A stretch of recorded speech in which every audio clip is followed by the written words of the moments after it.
ప్రేక్షకులకు నమస్కారం. నా పేరు ఎస్టిపి కోదండపాణి. మన సంస్కృత పాఠాలు ఛానల్కి స్వాగతం.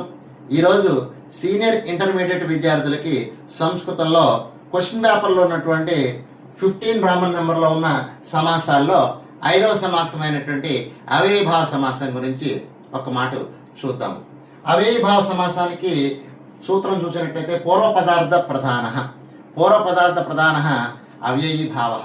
అవ్యయీభావం అంటే ఇందులో అవ్యయం అనేటటువంటిది ప్రథమ పదంలో కనుక ఉన్నట్లయితే దీన్ని అవ్యయీభావ సమాసం అంటారు. అంటే మొదటి పదం యొక్క అర్థం ఇందులో ప్రధానంగా ఉంటుంది. అవ్యయములు అంటే లింగము, వచనము, విభక్తి లేనటువంటి పదాలు. అటువంటి పదాలతో ఏర్పడినటువంటి సమాసాన్ని అవ్యయీభావ సమాసం అంటారు.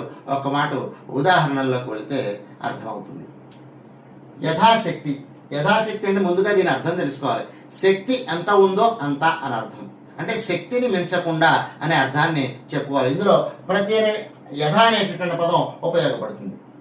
శక్తిం అనతిక్రమ్య అంటే శక్తిని మించకుండా అని అర్థం చేసుకోవాలి. తర్వాత రెండవది ప్రత్యక్షం. ఇందులో మొదటి పదం ప్రతి అక్షం.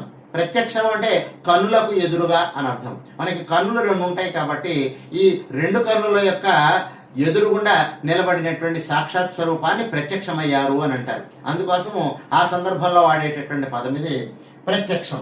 అక్ష్ణోహో సమీపే అంటే 2 కన్నులకు సమీపమున అని అర్థం. తర్వాత శాఖప్రతి, శాఖస్య లేశః. శాఖప్రతి అంటే శాఖము యొక్క స్వల్ప భాగాన్ని శాఖప్రతి అని అంటారు. శాఖస్య లేశః అంటే శాఖము యొక్క స్వల్ప భాగం అని చెప్పుకోవాలి. ఒక మాట ఉదాహరణలు మళ్ళా చూద్దామండి. యథాశక్తి, శక్తిం అనతిక్రమ్య, ప్రత్యక్షం, అక్ష్ణోహో సమీపే, శాఖప్రతి, శాఖస్య లేశః.